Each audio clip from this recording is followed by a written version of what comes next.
Good afternoon dear students. आज हम बात करेंगे इंडियन स्टैंडर्ड टाइम की। हमें एक एग्ज़ाम में बहुत क्वेश्चन मिलता है देखने के लिए कि अरुणाचल प्रदेश से और गुजरात के बीच में जो हमारा टाइम गैप है वो 2 घंटे का होता है, लेकिन भारत में फिर भी एक जैसा समय ही क्यों दिखाया जाता है। तो अगर हम बात करते हैं देशांतर रेखा की, तो गुजरात में जो हमारी देशांतर रेखा टच करती है वो है 68 डिग्री 7 ईस्टर्न लॉन्गिट्यूड, मतलब 68 डिग्री 7 पूर्वोत्तर देशांतर रेखा।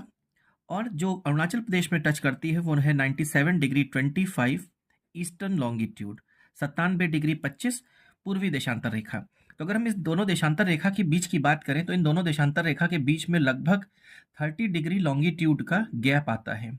और इस 30 डिग्री लॉन्गिट्यूड का गैप 1 डिग्री लॉन्गिट्यूड जो होता है इक्वल्स टू होता है 4 मिनट्स के। तो अगर हम 30 डिग्री की बात करें तो 30 डिग्री इंटू 4 इक्वल्स टू होता है 120 मिनट्स के। इट मीन्स 2 घंटे का गैप होता है अरुणाचल और गुजरात के बीच में। लेकिन फिर भी भारत में एक जैसा ही समय क्यों दिखाया जाता है, उसके पीछे रीज़न है हमारे 82.5 डिग्री 82.5 डिग्री ईस्टर्न लॉन्गिट्यूड की, 82.5 डिग्री पूर्वी देशांतर रेखा की, जो भारत के इन दोनों ही देशांतरों के लगभग लगभग मध्य से होकर गुजरती है और जो भारत के 5 राज्यों से होकर गुजरती है, 5 स्टेट से होकर गुजरती है। और ये राज्य कौन कौन से हैं? ये राज्य हैं हमारे उत्तर प्रदेश, मध्य प्रदेश, छत्तीसगढ़, उड़ीसा और आंध्र प्रदेश। ये हो गया यूपी, ये हो गया आपका एमपी, ये हो गया आपका छत्तीसगढ़, ये हो गया उड़ीसा और ये हो गया आपका आंध्र प्रदेश। इन 5 राज्यों से होकर गुजरती है 82.5 डिग्री पूर्वी देशांतर रेखा, जो कि मिर्जापुर के पास से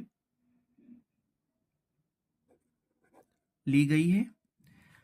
और जिस वजह से जो 82.5 डिग्री का टाइम होता है वही पूरे भारत का टाइम होता है, चाहे कि अरुणाचल और गुजरात के बीच में भले ही 2 घंटे का गैप हो, लेकिन जो समय होता है वो इक्वल होता है। और अगर हम बात करें 0 डिग्री से, ग्रीनविच से, तो ग्रीनविच से अगर भारत का समय देखा जाए तो जो 82.5 डिग्री 0 डिग्री से आता है, जिसकी वजह से जो हमारा टाइम आता है वो 5.5 घंटे डिफरेंस आता है। तो अगर हम ग्रीनविच से बात करेंगे तो इंडियन टाइम की डिफरेंस की, तो 5.5 घंटे का डिफरेंस आता है। Thank you.